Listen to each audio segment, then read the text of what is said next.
Ассаламу алейкум ва рахматуллахи ва баракатух, мөхтәрәм мөселман кардәшләр. Без мөселман кешесе булгач, еш кына төрле дини сүзләрне кулланабыз.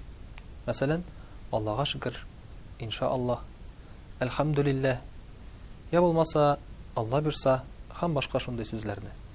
Ләкин шул ук вакытта бу сүзләрнең мәгънәсен беләбезме икән? Мәсәлән, әлхәмдүлилләһ, Аллаһка шөкер дигән сүзне. Бу сүз нәрсәне аңлата? Һәм без нәрсәгә булай дип әйтәбез, әйтергә тиешбезме? Мәсәлән, мөхтәрәм кардәшләр, Гайша анабыз радиллаһу анха берәр нинди баланың туу турында ишеткәч, ул сырый торган булган. Бу бала сау-сәламәтме дигән. Һәм аңа әйе сау-сәламәт дисәләр, ул әлхәмдүлилләһ дип әйтә торган булган. Ягъни, менә бу кичкенә генә мисалдан күргәнебезчә, Аллаһы Тәгалә биргән һәр бер нәрсәгә дә элекеге безнең ата-бабаларыбыз әлхәмдүлилләһ, Аллаһка шөкер дип әйтә торган булганнар. Әлхәмдүлилләһнең туры мәгънәсе Аллаһы Тәгаләгә мактау булсын. Я булмаса, Аллаһка шөкер дигәннең мәгънәсе Аллаһка рәхмәт, ягъни Аллаһка шөкер кылу. Булар ике мәгънәдәге сүзләр, дөресен әйтсәк әгәр дә. Аллаһка шөкер, мәсәлән, Аллаһка шөкер кылабыз, рәхмәт әйтәбез. Ә менә әлхәмдүлилләһ, Аллаһны мактыйбыз. Бу сүзнең мәгънәсе киңрәк. Мөхтәрәм кардәшләр, менә шушы әлхәмдүлилләһ дигән сүзне мөселман кешесе әйтергә тиеш икән һәр вакытта да. Куаныч, шатлыклар килсә, әлхәмдүлилләһ дибез. Һәм менә шушы әлхәмдүлилләһ дигән сүзне без беренче булып әйтергә тиешбез. Хәтта авырлык килсә дә әлхәмдүлилләһ дип әйтергә тиешбез. Нишләп?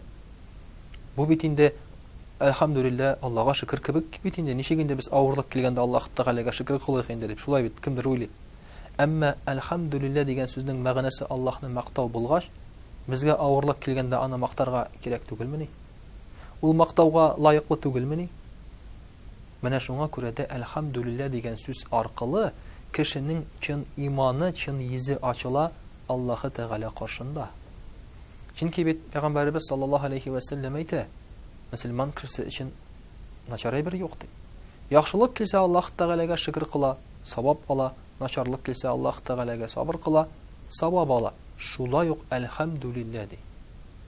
Менә шушы әлхәмдүлилләһ, Аллаһы Тәгаләне мактау, Аллаһ Тәгаләгә шөкер кылу, ул мөхтәрәм кардәшләр, динебезнең асылы.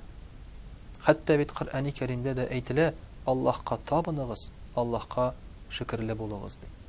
Ягъни иман төшенчәсенең, Аллаһы Тәгаләгә гыйбадат кылу төшенчәсенең мәгънәсе Аллаһны мактау. Әлхәмдүлилләһ, Аллаһ Тәгаләгә шөкер кылу.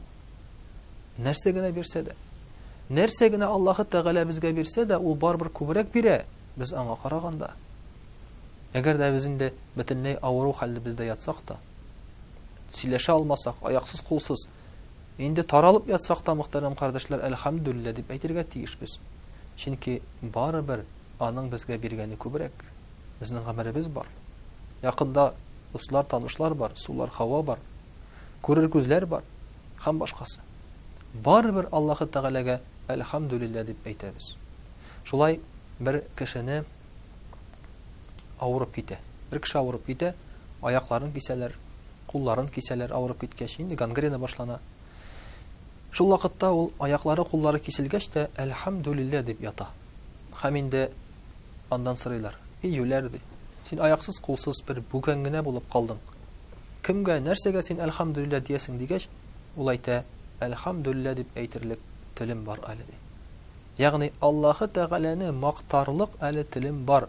Әлхәмдүлилләһ дип әйтерлек минем мөмкинчелегем бар. Шушы мөмкинчелекне биргән өчендә, мөхтәрәм кардәшләр, без әлхәмдүлилләһ дип Аллаһ Тәгаләгә әйтә алабыз. Менә шуның өчен дә шушы сүзне, мөхтәрәм кардәшләр, ешрак кулланырга безгә кирәк түгел микән? Без Аллаһы Тәгалә каршында бер сәүдәгәрләр генә булып калмыйбыз микән? Үзебезгә кирәктә генә әлхәмдүлилләһ дип әйтеп, башка вакытта онытып. Менә шушы сүзне ешрак куллансак, миңа калса, безнең кәефләр дә икенче төрле булыр иде. Һәм, мөхтәрәм кардәшләр, безнең тормыш хәлебез дә үзгәрер иде. Чөнки әлхәмдүлилләһ дип Аллаһ Тәгалә биргәнне кабул итсәк, Аллаһ Тәгалә дә безгә күбрәк бирергә теләмәс микән? Ассаламу алейкум ва рахматуллаһи ва баракатуһ.